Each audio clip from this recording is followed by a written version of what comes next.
Time to make museums fun again. In this episode, we're going to talk about how to get the most bang for your buck from museums and why museums are actually really a lot of fun. And I think a lot of people get wrapped into this idea that museums are kind of boring and stuffy. Not true at all. We're going to talk about how you can make museums more fun and why they're actually really cool. Before we get started with the episode, make sure and go to the website, the howtodoyour20s.com website. Put your email in the top little box there. It'll sign you up to be VIP, which is totally free. And all I do for the VIP members is send them bonus content such as hidden episodes. And I recently did a hidden episode that's all about how to make and set goals. And what I did for this episode was I took all the science I could find, all the information out there, and condensed it to just the best bare essentials. And that's in that episode you'll get by signing up at the email. But now let's get into the actual episode. Welcome to another episode of the How to Do Your 20s podcast. And in this episode, I'm talking with Mark from Museum Hack. And his company specializes in making museums that might seem a little boring at times really fun. And we're going to get into why museums are actually really awesome. So Mark, why don't you tell us a little bit about Museum Hack? Yes, I would love to. The way I like to start talking about this usually is that when most people go to a museum like the Metropolitan Museum of Art, like it's a tourist destination, it's a big institution, and you go there because your parents are in town, or you go there because you're dragged there on a date, or you go there because you had to for school. And most people do, they try and take in the entire place in like 2 hours, which is pretty insane when you think about it. The Met has over 270,000 objects on display, and that's 10% of the collection right there. So there's a huge amount of stuff. And so it's kind of like going to a fine dining restaurant and trying to order one of everything off the menu and eat it all in under 2 hours and leave without feeling bloated and like you can't remember what it is that you ate half the time, right? Like you'd kill yourself, you'd be sick. So we run into this problem a lot with museums of like museum fatigue. You go there and your feet start to hurt and you get bored and you're looking at your phone and you're flying by all this amazing art, these objects that people have made over thousands and thousands of years of human history. And it's just like, so what, right? Like a lot of people can feel that way. Even if you love art and love museums and study them your whole life, you can still feel this way. And so Museum Hack does the tasting menu. We go to the places that you wouldn't normally go. We do unhighlights tours. And when we go to the highlights, we tend to throw some sriracha sauce all over it and make it nice and spicy. So you're not having a normal intellectual experience, even though, of course, you're thinking and learning the whole time without noticing it. So this might mean that, we're going to do some stretching in the middle of it, or we're going to do a yoga break, or we're going to do a dance break. This might mean we're going to get you to pull out your phones and actually use it to engage with the art, like take some selfies, do a photo challenge. And we're going to tell you the awesome, amazing stories because we think that the best way to learn about something is actually to hear a story about it, to put yourself in that position, to imagine you going back in time to that place and seeing how this object or how this story depicted in the art would actually like go down. So that's very, very basically what we do. We do that at the Met, at the American Museum of Natural History, and we're starting to explore the Brooklyn Museum a little bit more and more. And then, we're soon going to be taking over the world. That's our plan, at least. And what led you specifically to join Museum Hack?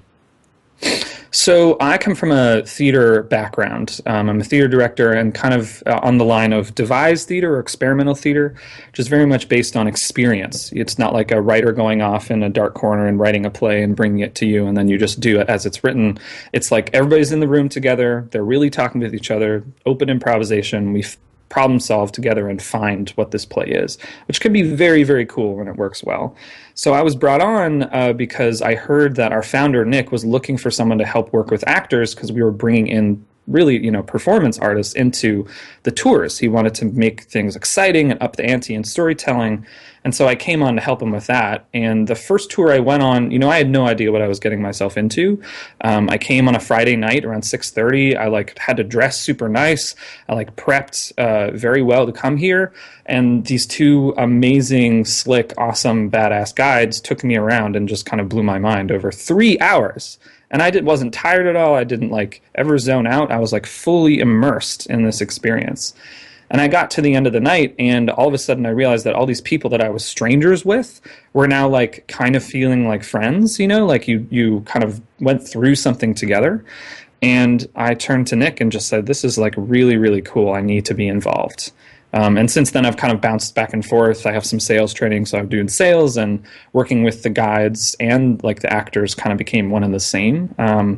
And I eventually started to manage them and schedule them. So now I'm the VIP sales and associate staff manager here. I'm the first full-time hire of Museum Hack, and I devote pretty much 100% of my time to making tours happen and connecting the right guides to the right clients. You know, something you said in the first part when I was asking you about museum hacks, or museum hack, excuse me, is that many people tend to think that museums are boring because of past experience. And I know my first experience with museums came from school, and sometimes it was fun because it's a field trip, but quickly the museum itself became boring. Let's dig a little bit deeper into why museums are actually really cool and have a lot of fun things to offer. Yeah. So I think the first thing is sort of what I was saying about the tasting menu versus the whole thing. I think it's really easy to feel like going to a museum is an obligation in some way. And again, that's whether you go to museums all the time or if you never go and it's like a special occasion. They're considered kind of like on this pedestal, kind of like sacred spaces, right?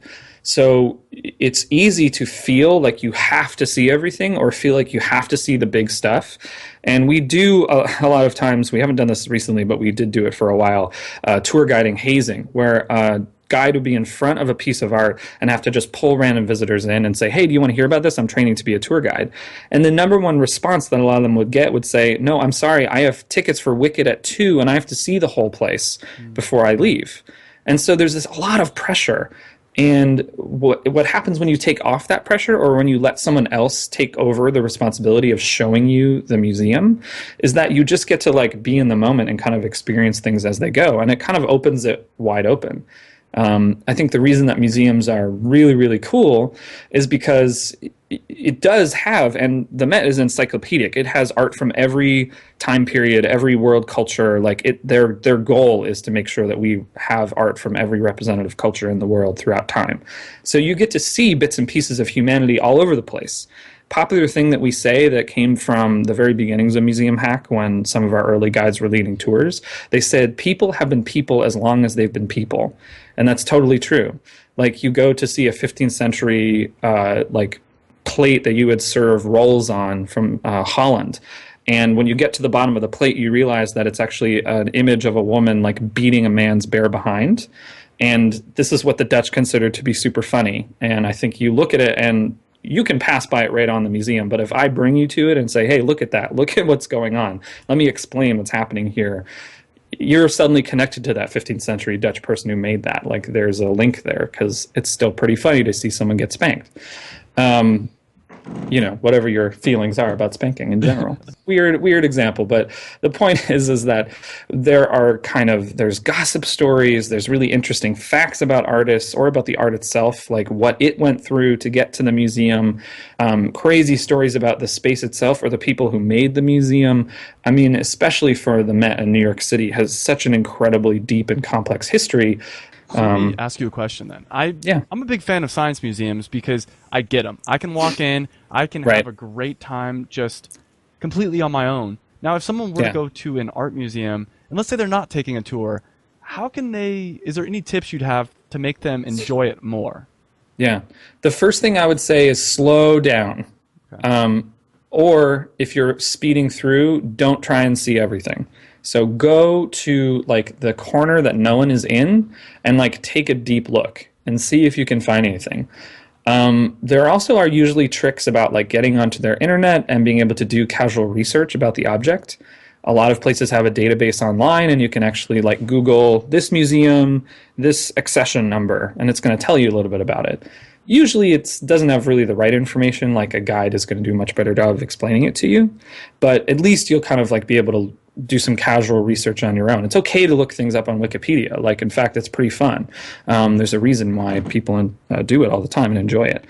Other thing I would say is, like, if you need to take a break, that's fine. If you need a body break, if you need to go get coffee, or if you need to, like, sneak in a little bit of chocolate to, like, keep yourself awake, that's actually, like, what all people go through. We have a limited amount of willpower, and it takes a lot of devoted concentration to, like, look at art. In fact, we are actually doing something.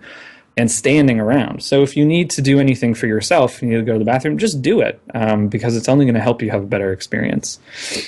And the last thing I would say about like figuring out how to approach an art museum in particular is that you don't need to see the stuff that is the most important unless like that's like the chief reason for the visit. You know what I mean? Like a lot of the highlights are there because of a crazy story, and you should certainly go to them. But if you want to just take one gallery off to the side and spend your time in there, you might end up discovering a whole bunch of stuff that you never would have seen if you hadn't like taken the detour.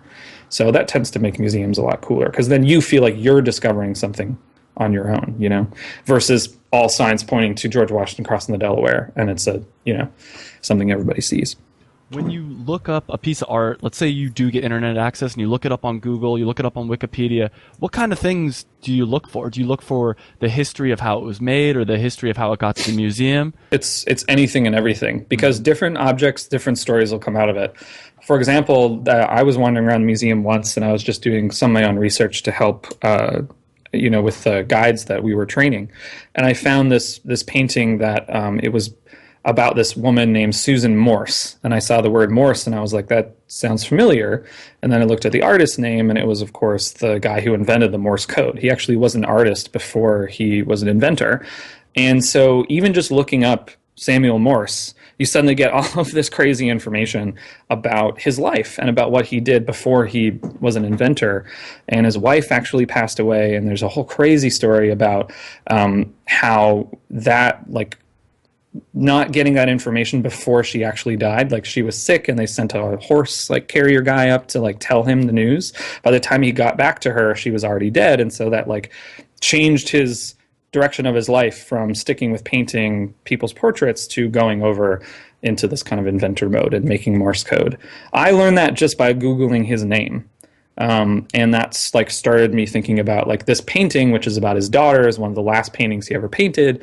And so you can kind of like, you know, piece that thing together.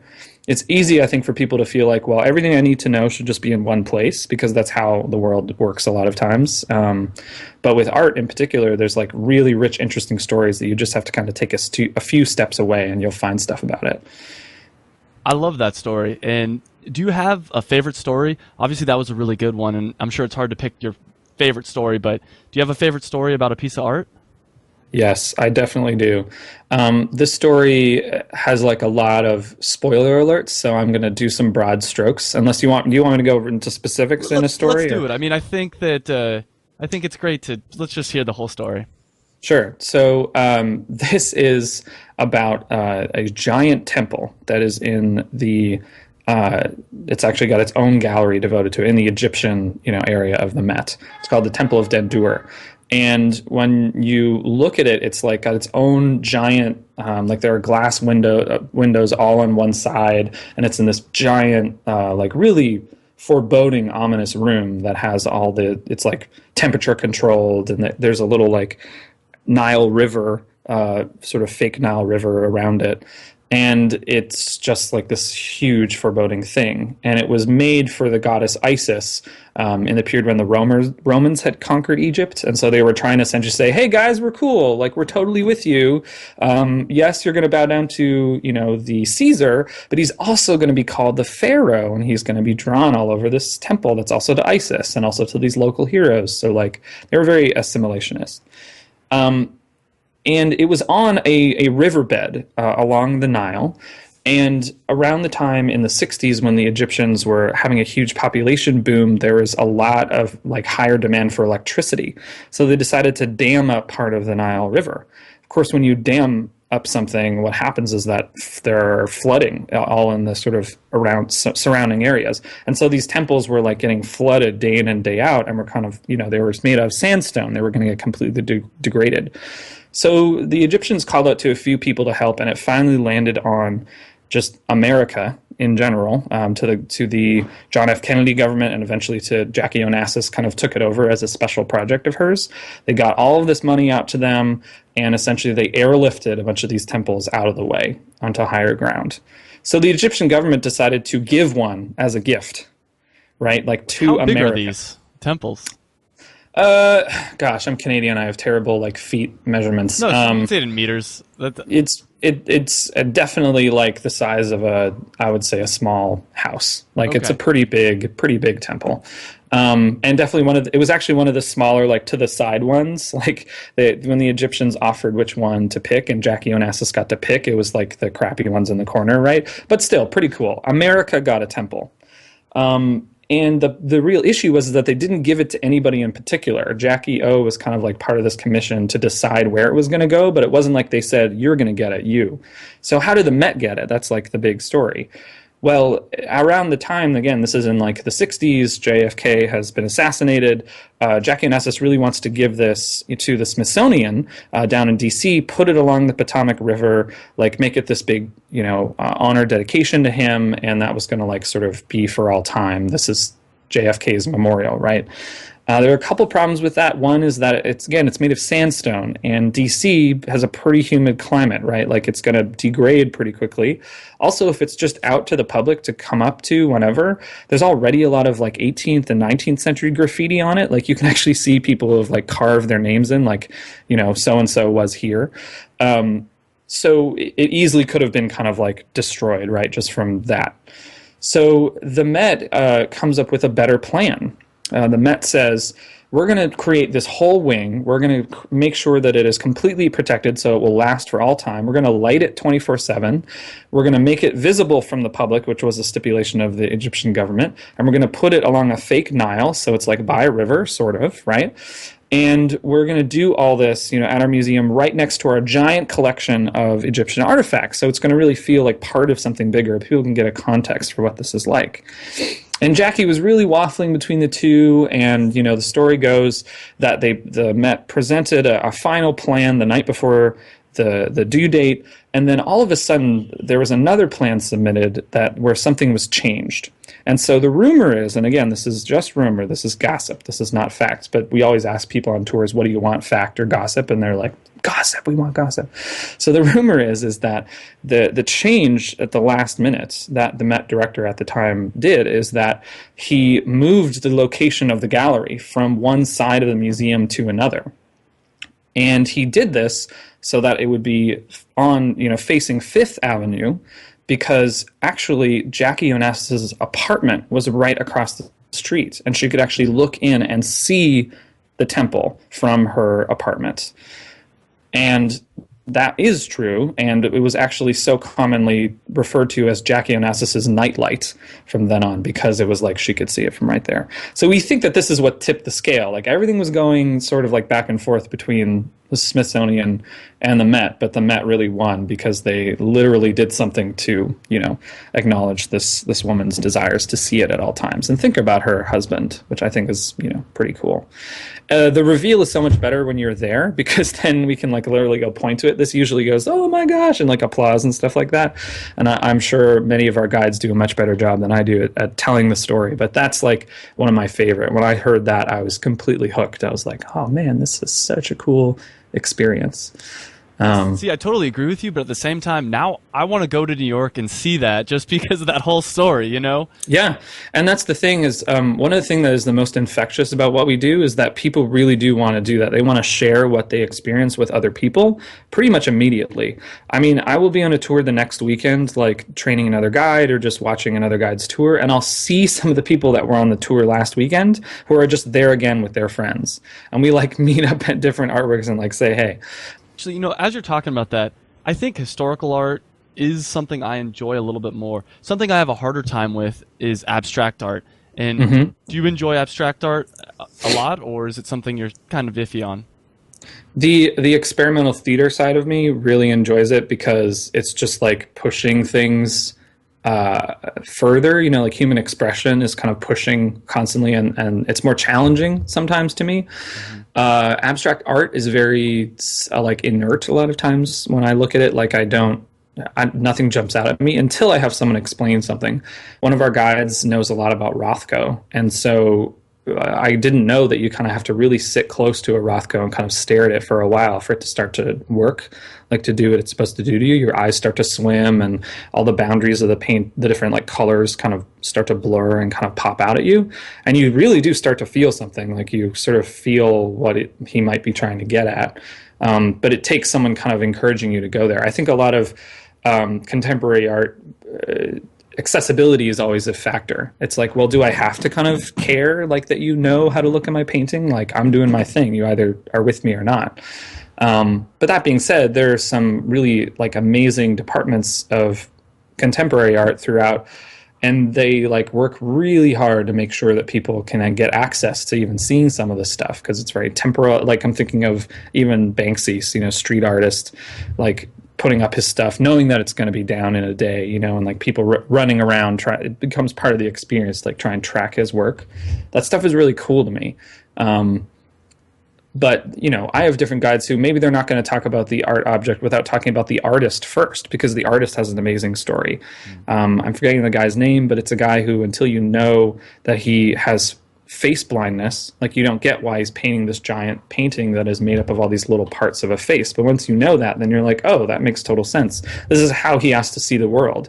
This is how he can actually look at a face, is by all these little mini things that like add up to a face.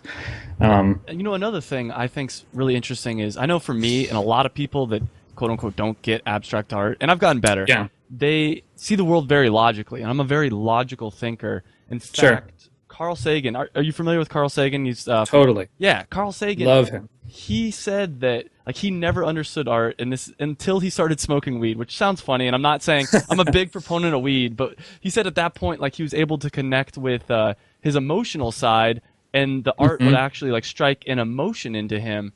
And that's kind of my opinion on what abstract art is. Is that somewhat accurate?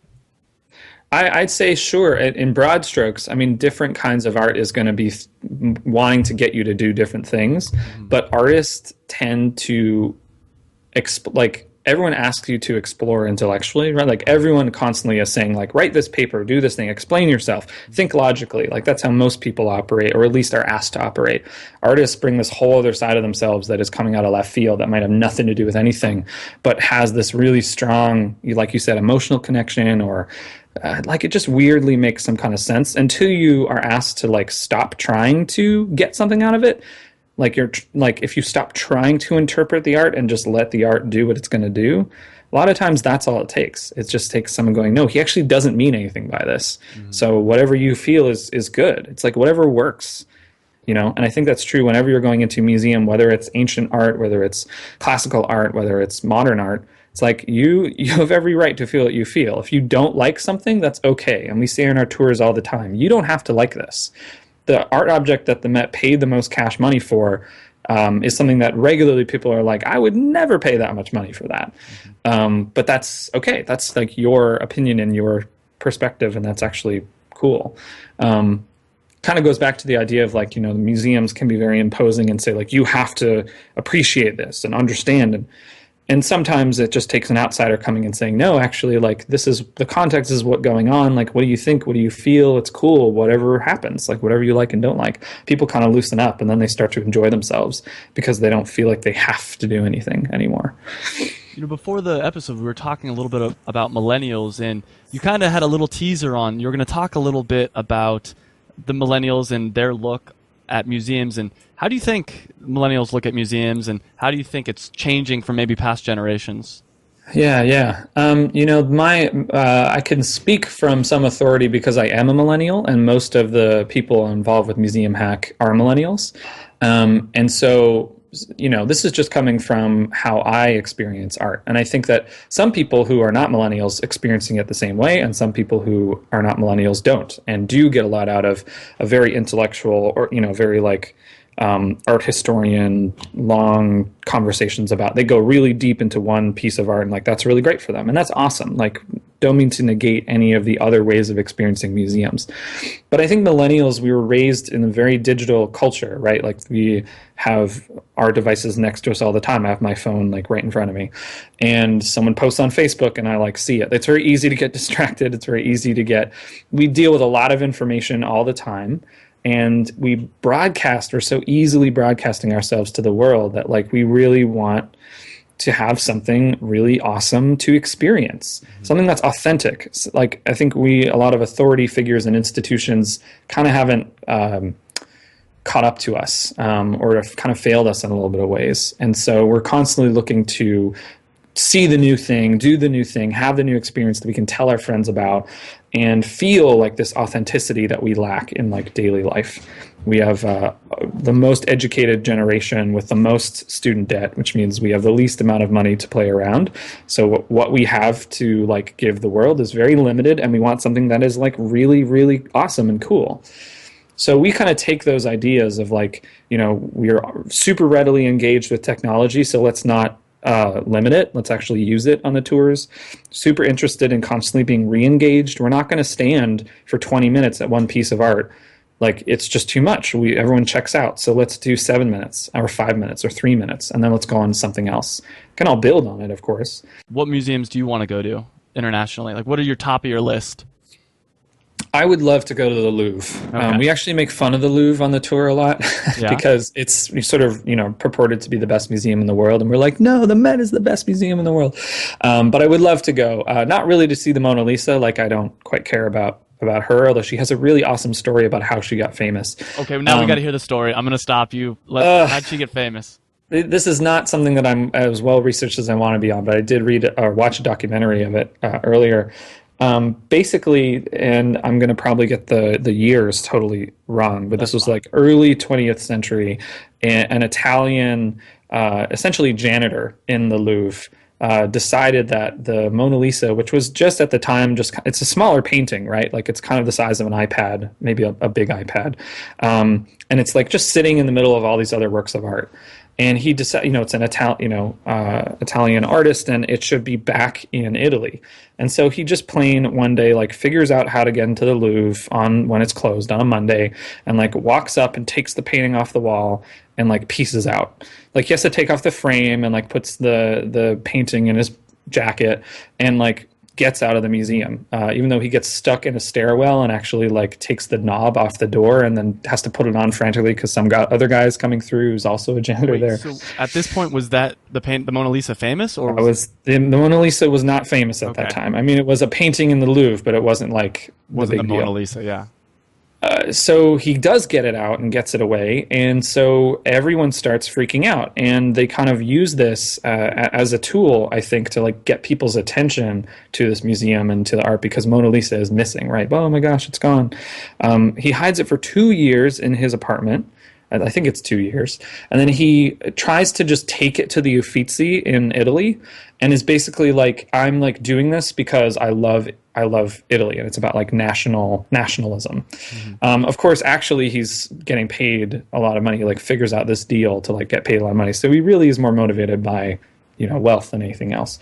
But he gets it to the Uffizi, and they like kind of check it over, make sure it's the legit one, and then they're like, all right, great, thanks, lock him up and ship it back to the Louvre after like a little stint where it travels, and it's like been revealed, it's oh my gosh, like it's back. And so everyone flocks to see it, and I think that like has become this notoriety of Mona Lisa has more to do with the fact that it was stolen than ever that it, was something of before. I mean, everyone looked at it more closely, and so they started to see the not smile and everything, and like that's the justification. Mm-hmm. But really, until this guy took it off the wall, it didn't have the same attention that it does now today. So was it all planned by the Louvre, or?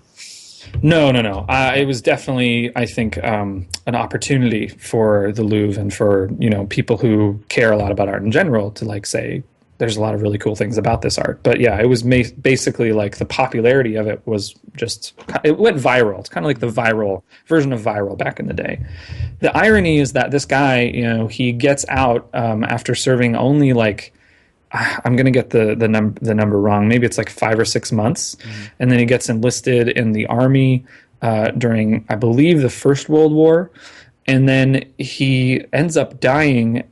What they figure out is he had this like sudden heart attack because he had been a house painter for a while as well, and he actually died of the fumes of lead paint. That was like what contributed to his death. And so the ultimate irony is that paint ended up causing his death, and he was the one who stole the Mona Lisa. That's funny.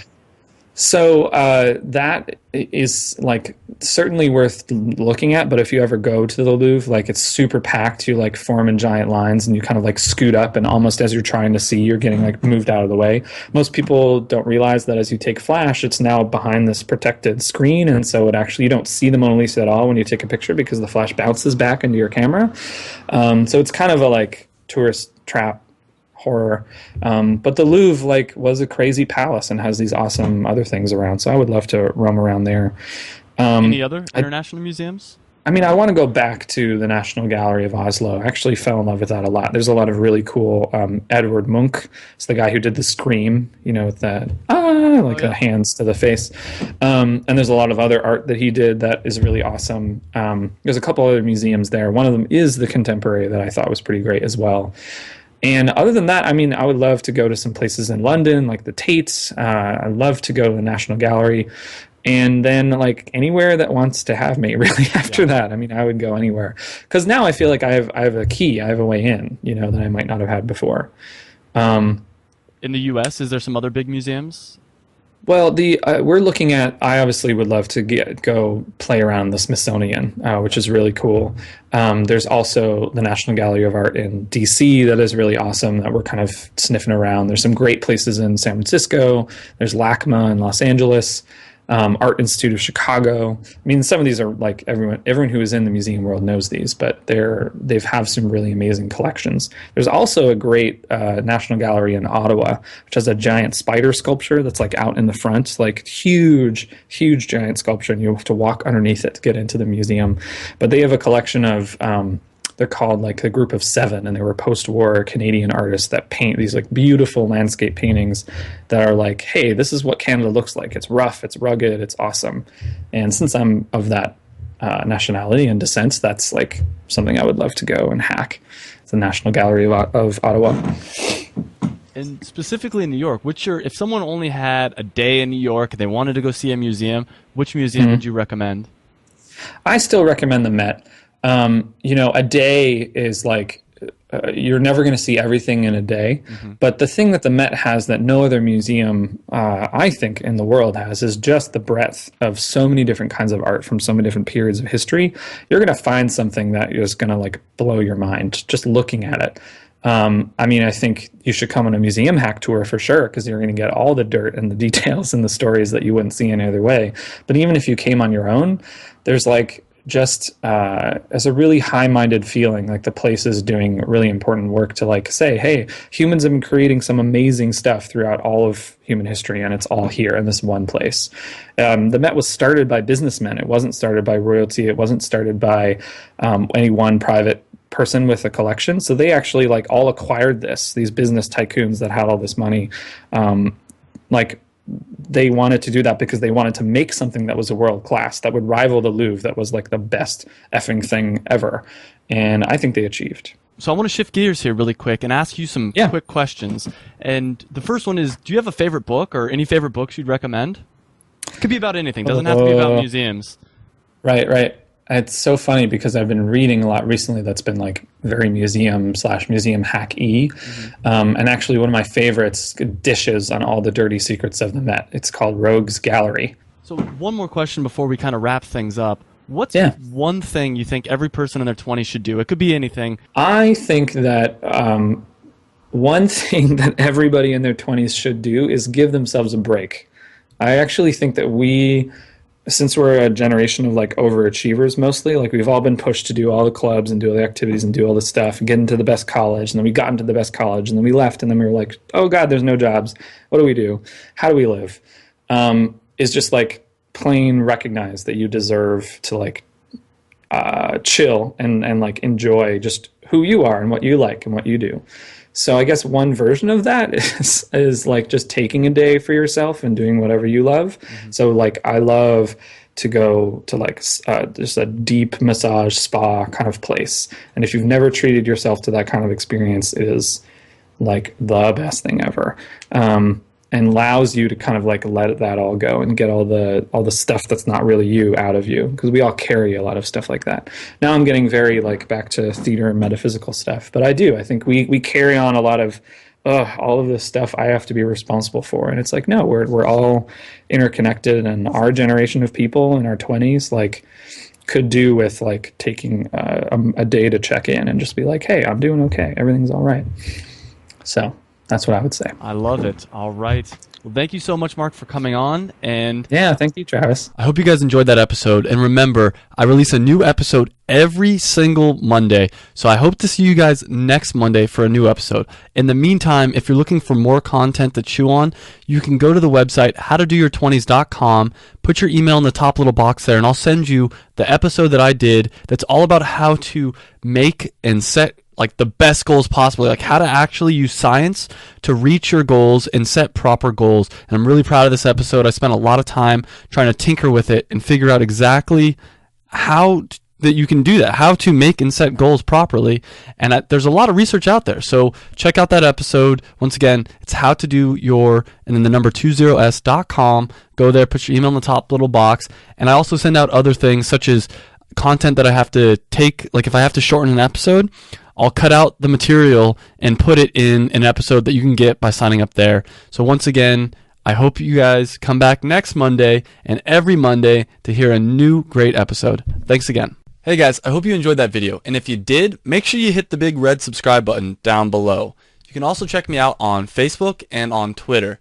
And I release a new video every Monday. And by hitting that subscribe button, you'll get those new videos every Monday. And this is really a podcast. It's also a website. You can check out the website. It's howtodoyour20s.com. I'll put a link right over here as well. And what it's all about is trying to improve your life. And we specifically focus on things that people in their 20s are interested in. So make sure you like the video if you liked it. Subscribe. Like us on Facebook and Twitter, whatever. But I hope you enjoyed the video, and I hope to see you again on another video.